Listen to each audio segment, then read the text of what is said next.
गंगा में क्यों प्रवाहित करते हैं अस्थियां? जाने क्या है इसका धार्मिक महत्व। हिंदू धर्म में मृत व्यक्ति की अस्थियां गंगा नदी में प्रवाहित की जाती हैं।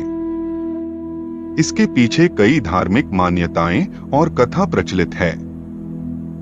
भविष्य पुराण एवं गरुड़ पुराण में भी इसका जिक्र है। हिंदू समाज में व्यक्ति के जन्म से लेकर मृत्यु तक 16 संस्कार बताए गए हैं। इनमें सबसे आखिरी संस्कार मृत्यु के बाद किया जाने वाला अंतिम संस्कार है। इसकी गरुड़ पुराण में एक पूरी विधि बताई गई है। इस विधि में मृतक के दाह संस्कार के बाद उसकी अस्थियों को गंगा में प्रवाहित करने का विधान भी है।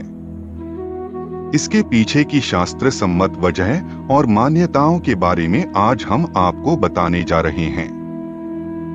वीडियो में आगे बढ़ने से पहले हमारे YouTube चैनल हिंदू ज्ञान संगम को लाइक सब्सक्राइब करें और कमेंट में राधे राधे लिख दें। आपका कल्याण ही कल्याण होगा।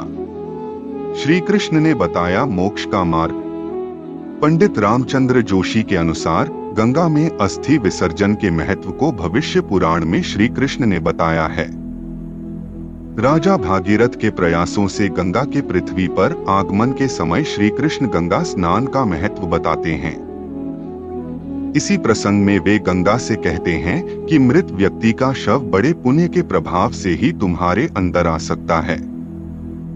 जितने दिनों तक उसकी एक एक हड्डी तुम्हारे में रहती है, उतने समय तक वह वैकुंठ में वास करता है।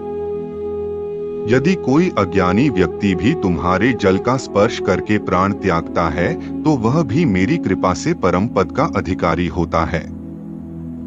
इसके अलावा अन्य कहीं प्राण त्यागते समय भी किसी को तुम्हारे नाम का स्मरण हो जाता है, तो मैं उसे भी सालोक्य पद प्रदान करता हूँ। वह ब्रह्मा की आयु जितने समय तक वहां रहता है। गरुड़ पुराण में भगवान नारायण ने बताया महत्व। पंडित जोशी कहते हैं कि इसी तरह गरुड़ पुराण में पक्षीराज गरुड़ के पूछने पर भगवान विष्णु भी गंगा में अस्थि विसर्जन का महत्व बताते हैं।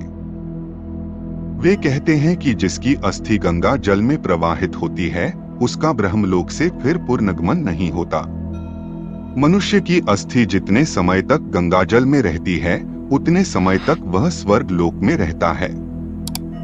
सभी प्राणियों की हत्या करने वाले की अस्थियां गंगा जी में गिरने पर वह भी दिव्य विमान पर चढ़कर देवलोक को जाता है।